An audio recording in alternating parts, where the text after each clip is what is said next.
Welcome back. బులెటిన్లో మరో breaking news చూస్తున్నాం. మాజీ డీఎస్పీ ప్రణీత్ రావు ఫోన్ ట్యాపింగ్ కేసులో మరో కీలక పరిణామం జరిగింది. ఈ కేసులో మరో ఇద్దరు ఉన్నతాధికారులు అరెస్ట్ అయ్యారు. సుదీర్ఘంగా విచారణ చేసిన తర్వాత అడిషనల్ ఎస్పీలు భుజంగరావు, తిరుపతన్నలను పోలీసులు అరెస్ట్ చేశారు.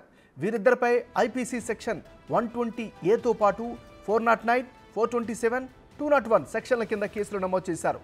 ఫోన్ ట్యాపింగ్తో పాటు గతంలో తెలంగాణలో జరిగిన ఉప ఎన్నికల్లో డబ్బులు రవాణా చేసినట్లు గుర్తించారు. ఈ మేరకు భుజంగరావు, తిరుపతన్న వాహనాల జీపీఎస్ మూవ్మెంట్పై పోలీసులు విచారణ చేస్తున్నారు.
బులెటిన్లో బ్రేకింగ్ న్యూస్ చూస్తున్నాం. ప్రణీత్ రావు ఫోన్ ట్యాపింగ్ వ్యవహారంలో రోజుకో సంచలనం వెలుగు చూస్తోంది.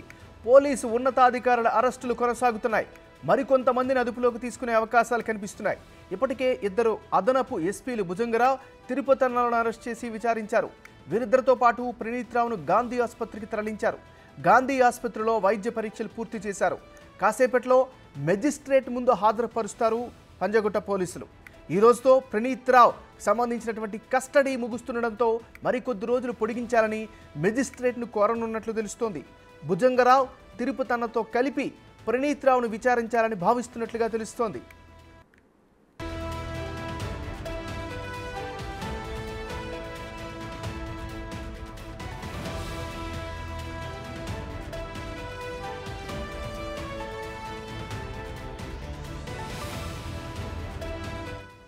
భుజంగరావు, తిరుపతన్న, ప్రణీత్ రావు కలిసి విచ్చలవిడిగా ప్రతిపక్ష నేతలు, ప్రముఖ వ్యక్తులే టార్గెట్గా ఫోన్ ట్యాపింగ్కు పాల్పడినట్లు గుర్తించారు. అనధికారికంగా కొంతమంది వ్యక్తిగత విషయాలను తెలుసుకున్నట్లు నిర్ధారించారు. రాజకీయ ప్రముఖులు, వ్యాపారుల ఫోన్లను ట్యాప్ చేయడంలో వీరి ప్రమేయంపై కీలక ఆధారాలు సేకరించినట్లు సమాచారం. భుజంగరావు, తిరుపతన్నలు ఫోన్ ట్యాపింగ్ చేసి సమాచారాన్ని గత ప్రభుత్వ పెద్దలకు ఇచ్చినట్లు పోలీసులు గుర్తించారు. ఈ వ్యవహారమంతా బయటకు రావడంతో ఇప్పటికే ట్యాపింగ్ డివైజులు, హార్డ్వేర్లను ధ్వంసం చేసినట్లు గుర్తించారు. ముగ్గురిని కలిపి విచారిస్తే మరింత సమాచారం సేకరించవచ్చని పోలీసులు భావిస్తున్నారు.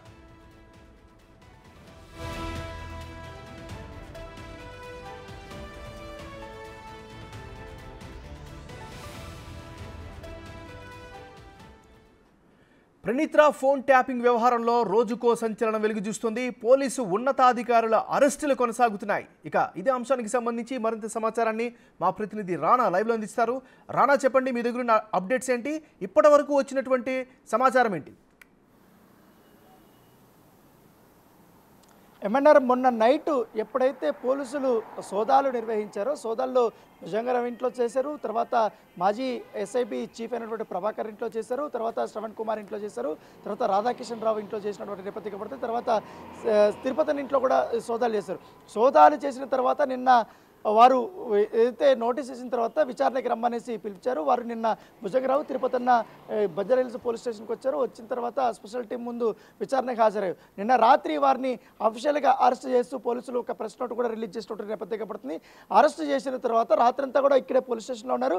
ఉదయం 7 గంటలు 7:30 మధ్య ముగ్గురిని కలుపుకుని ప్రణీత్ రావు ఆల్రెడీ 7 రోజుల పాటు కూడా తన కస్టడీ విచారణలో ఉన్న నేపథ్యంలో అతను కూడా కస్టడీ కూడా ముగిసిన నేపథ్యంలో ముగ్గురిని కలుపుకొని ఇప్పుడు గాంధీ హాస్పిటల్ తీసుకెళ్లారు. గాంధీ హాస్పిటల్లో వైద్య పరీక్షలు ముగిసిన తర్వాత కొంపల్లో ఉన్నటువంటి మెజిస్ట్రేట్ ఇంటి ముందు కూడా వారిని ముగ్గురిని కూడా హాజరుపరుచున్నారు. అయితే ఇప్పటికే వీరిద్దరూ అరెస్ట్ అయినటువంటి నేపథ్యంలో భుజంగరావుని, తిరుపతిని 7 రోజుల పాటు కస్టడీ విచారణకు కోరే అవకాశం ఉన్నట్టుగా మనకు సమాచారం అవుతుంది. ఆల్రెడీ రిమాండ్ కూడా వాళ్ళకి 14 రోజులు పడే అవకాశం ఉన్నట్టుగా నేపథ్యంలో వారిని రేపటి నుంచి కూడా ఖచ్చితంగా కస్టడీ పిటిషన్ వేసిన తర్వాత కస్టడీకి కోరే అవకాశం ఉన్నట్టుగా తెలుస్తుంది. మరోవైపు విచారణ దాదాపు 7 రోజుల పాటు కస్టడీ విచారణలో ఉన్నటువంటి ప్రణీత్ రావు కస్టడీ ముగిసినటువంటి నేపథ్యంలో అతను కూడా కస్టడీ పొడిగించాలనేసి కూడా మెజిస్ట్రేట్ని కోరే అవకాశం ఉన్నట్టుగా మనకు సమాచారం అవుతుంది. ఎందుకంటే ఈ కేసులో అత్యంత కీలకమైనటువంటి వ్యక్తులు ఎవరైనా ఉన్నారంటే అది భుజంగరావు, అలాగే తిరుపతన్న. ఎందుకంటే వీరు గతంలో అడిషనల్ డీసీపీగా ఇప్పుడు ప్రస్తుతం సిఎస్డబ్ల్యూలో వింగ్లో ఆయన ఉన్నాడు. తర్వాత ఇప్పుడు దాంతోపాటు ఎస్ఐపిలో కూడా అడిషనల్ ఎస్పీగా కూడా పనిచేసినటువంటి నేపథ్యం అయితే ఏర్పడుతుంది. దాంతోపాటు భుజంగరావు వచ్చి అడిషనల్ ఎస్పీగా ఇప్పుడు భూపాల్పల్లిలో ఆయన ప్రస్తుతం వర్క్ చేస్తున్నారు. తర్వాత అంతకుముందు ఆయన అడిషనల్ ఎస్పీగా ఇంటెలిజెన్స్ డిపార్ట్మెంట్లో ఆయన పనిచేసినటువంటి నేపథ్యం ఏర్పడుతుంది. సో ఇద్దరు కూడా చాలా కీలకమైనటువంటి డిపార్ట్మెంట్లో ఎస్పీ స్థాయి వ్యక్తులుగా ఉన్నటువంటి వారు ఇప్పుడు అరెస్ట్ అవ్వడము, జైలుకి వెళ్ళబోతున్నారు. ఇదొక సంచలనంగా మారింది. వీరిని ప్రోత్సహించినటువంటి వారు, వీరికి ఆదేశాలు ఇచ్చినటువంటి రాజకీయ నాయకులు మాత్రం వారు ఇంకా ఇంట్లోనే ఉన్నటువంటి నేపథ్యం కాబట్టి వారి చుట్టూ కూడా ఇప్పుడు ఉచ్చు బిగుస్తున్నటువంటి పరిస్థితి. నిన్న కన్ఫెషన్ స్టేట్మెంట్లో కూడా చాలా కీలకమైనటువంటి విషయాలను కూడా భుజంగరావు కానీ తిరుపతన్న కూడా వెల్లడించినట్టుగా మనకు సమాచారం అందుతుంది. ఎవరు చెప్తే ఎవరు ప్రోద్బలంతో మేము ఇవంతా చేసామనేది కూడా వారు చెప్పినట్టుగా తెలుస్తుంది. బీఆర్ఎస్లో ఉన్నటువంటి కీలకమైనటువంటి రాజకీయ నేతల చుట్టూ కూడా ఇది తిరగబోతుంది. రేపటి నుంచి కూడా మరికొన్ని అరెస్టులు ఉండే అవకాశం ఉంది.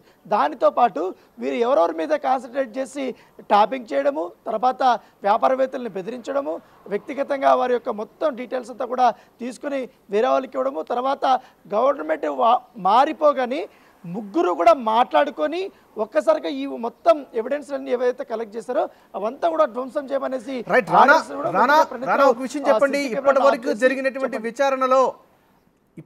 జరిగినటువంటి విచారణలో కీలకమైనటువంటి అంశాలను పోలీసులు సేకరించినట్టుగానే భావించవచ్చా?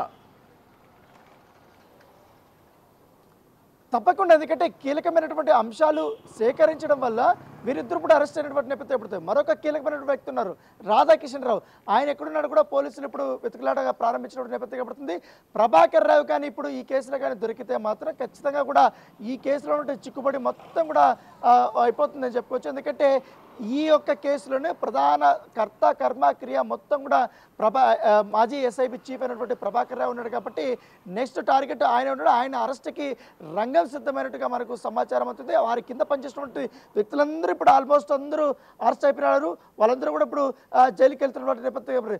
అయితే ప్రణీత్ రావు కింద పనిచేసినటువంటి మరికొంతమంది టీం మెంబర్స్ ఎవరుతున్నారు వాళ్ళని ఆల్రెడీ పోలీసులు పిలిపించారు, వారిని కూడా విచారించారు. వాళ్ళ ప్రమేయం కొంతవరకు ఉందనేసి కూడా చెప్పారు. కానీ వాళ్ళు వ్యక్తిగతంగా ఎక్కడా కూడా ఇల్లీగల్ యాక్టివిటీస్ కొంతమంది చేయలేదనేసి కూడా విచారణలో తెలియని నేపథ్యంలో వారికి ఎగ్జామ్షన్స్ ఇచ్చారు. కానీ వారిని సాక్షులుగా మాత్రమే పెట్టినటువంటి నేపథ్యం కనపడుతుంది. కానీ కోర్టు ఎప్పుడు పిలిచినా కూడా వారు రావాల్సింది, విచారణకి ఎప్పుడు రమ్మన్నా కూడా పోలీసుల ముందు వారు హాజరు అవ్వాల్సింది అనేసి కూడా వాళ్ళకి కండిషన్ పెట్టినటువంటి నేపథ్యం కనపడుతుంది. అయితే దీంట్లో కీలకంగా పనిచేసినటువంటి మరికొంతమంది వ్యక్తుల్ని రేపటి నుంచి కూడా అరెస్టులు జరిగే అవకాశం ఉన్నట్టుగా మనకు సమాచారం అవుతుంది. దాదాపు 8 రోజుల పాటు ఇదే బంజారా హిల్స్ పోలీస్ స్టేషన్లో ఈ గేట్ క్లోజ్ ఉన్నది. ఎందుకంటే ఇక్కడ కీలకమైనటువంటి ప్రణీత్ రావుని ఇక్కడే విచారించారు, తర్వాత భుజంగరావుని ఇక్కడే విచారించినటువంటి నేపథ్యం అయితే కనపడుతుంది. ప్రస్తుతం అయితే వారిని మెజిస్ట్రేట్ ముందు హాజరుపరచున్నట్టుగా మనకు సమాచారం ఉంది. మెజిస్ట్రేట్ ముందు వాళ్ళకి ఎన్ని రోజుల పాటు కూడా రిమాండ్ విధిస్తారనేది కూడా అందరూ ఆసక్తికరంగా ఎదురు చూస్తూ ఉంటుంది.